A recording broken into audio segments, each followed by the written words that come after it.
Hi. So it's day 5 of my dry January challenge. For those of you who don't know, I'm giving up both alcohol and chocolate for January. And today I want to talk about something pretty serious because this lovely fella Terry has been commenting regularly, which is great. Thanks, Terry. But he brought up some an interesting topic and some really good questions that I wanted to talk about today because dry January it's a fad, and it's something to do for good health and things like that. But the point he made is it doesn't cure alcoholism, and maybe if you're doing dry January for very serious reasons, you might need to consider whether you need to look at this more seriously, because things like dry January and quitting for short amounts of time and things, it's not going to help the problem. It's not going to solve it. I wanted to share the 4 questions he shared with me because I think it's really important that, if you do think you maybe have a problem with alcohol, to have a look at these questions and really have a look at yourself and your lifestyle and ask, do I need some help? Do I need to change what I'm doing? So question number 1 was, and I'm going to answer these for you as well. I'll answer these myself because, it's important to be honest here. So, So number 1 was, do I get totally drunk and can't remember what happened, or have done something I regretted or wished I'd handled differently under the influence? And I can honestly say no. Not since, well, not ever, but not since my mid-20s. So no, I haven't of late. I'm a regular drinker, but if I'm really honest, I can't remember the last time I was completely drunk. I think in the last, I've been with Jim for nearly 6 years now, and I don't think Jim has ever seen me really drunk. I mean, I've been tipsy, but always been able to remember what happened. I think I've had one hangover, which was actually a few weeks ago with the girls, going to a Vivian party. We had a lot to drink, but, even then, I remember every bit of the night and felt fully in control. So that is one thing. So number 2 was, has alcohol ever got in the way of how I communicate and perform my job? No, not for me. Not even when I was younger. It was never a problem. Number 3, do I take money from the household or family to buy alcohol? No. I'm lucky in some ways. My auntie loves her wine, so when we go visit up Yorkshire, she gives me quite a few bottles, and that usually keeps me going until I see her next, which is really nice. And then if I'm out, I'll spend if I've got the money. If I don't buy them. And number 4, can I function and perform without it? Well, I'm sober now, it's day 5, and I seem to be doing okay. So for me, these questions are, they're not too serious. There's no issue there. If you're answering differently to some of these questions, have a look. You get one life. You get one life to live, and you can't do it over. Do it well. Enjoy it. Look after the people you love. If your drinking's affecting you negatively at your job or your relationships with your people you love, do something. Work it out. It's not easy. Get support. Talk to people. There's nothing to be ashamed of.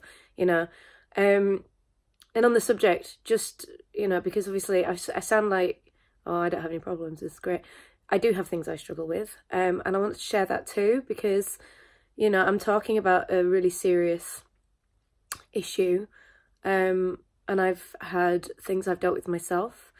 So I just want to encourage people, to go and get help if you need it.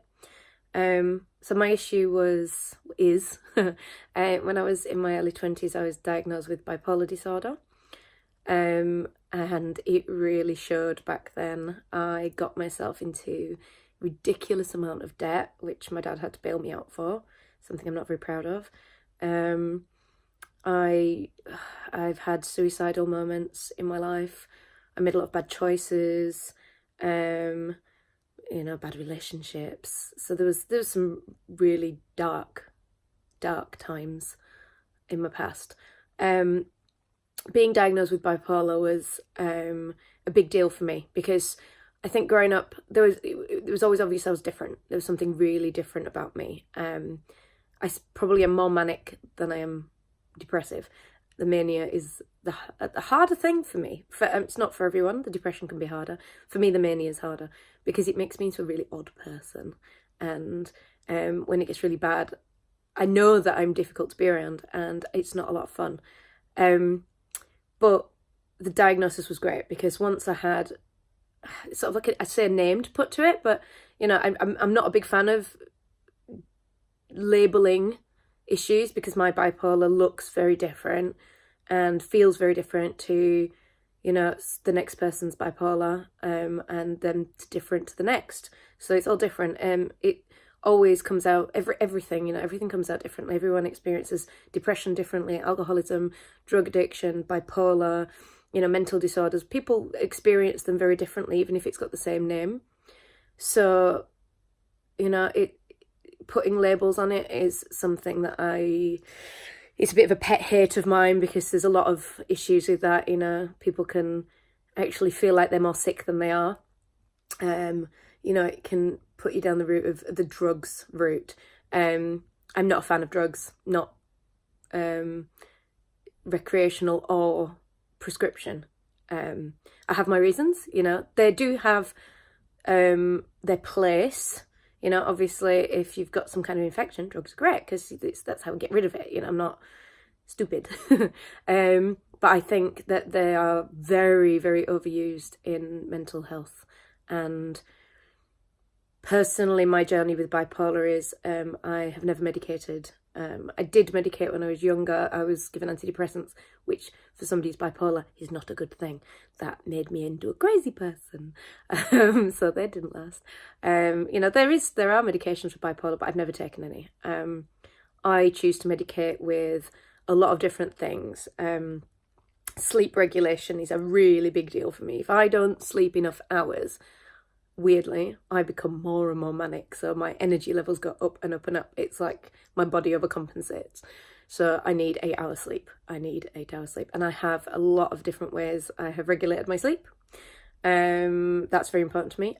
Chamomile tea is a great one for when I'm really manic. It's a very good chill out thing. There's a lot of aromatherapy oils. You know, I have done meditation in the past. That helped. Don't do it at the moment. Should do. Yoga's quite good. Don't do that either. But at the moment, I'm very, very, you know, I feel great. I don't really feel like I have bipolar disorder any longer. I know I do.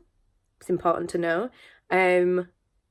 But because I am very strict, I manage my lifestyle, I manage my sleep and my diet really well, that I don't feel it. I don't feel the symptoms. It's not there. I don't have crazy spending sprees, and you know, I haven't had suicidal thoughts for 10 years maybe. You know, it was a huge challenge, and it was brilliant to come through the other side. And don't get me wrong, I do still have big ups and downs. There are moments where it becomes difficult, but I don't see myself as anywhere different to you or the next person, because we all have something. Everyone struggles with something. And I suppose the message of my video is, if you're struggling with something and it's getting the better of you, it's winning and you're not, get someone to help you with it. Or help yourself. Read some books. Do anything. There are hundreds of different methods. Try. Just keep trying. Don't ever give in. Don't give up on yourself. Don't think, oh, I'm an alcoholic. Oh, I'm a drug addict. Oh, I've got so-and-so. I've got this mental disorder, that, you know, I've got borderline personality. I've got OCD. I give up on myself. That is who I am. Because it's not. It's not who you are.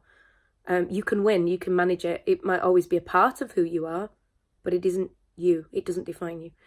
So, yeah. Anyway, that's enough for my big serious moment. Yeah. I don't think there's any updates today from other bits, but if there are, I'll add them on the end. So, if you're still doing dry January, keep rocking, be awesome. And that's all from me today. Thanks for listening.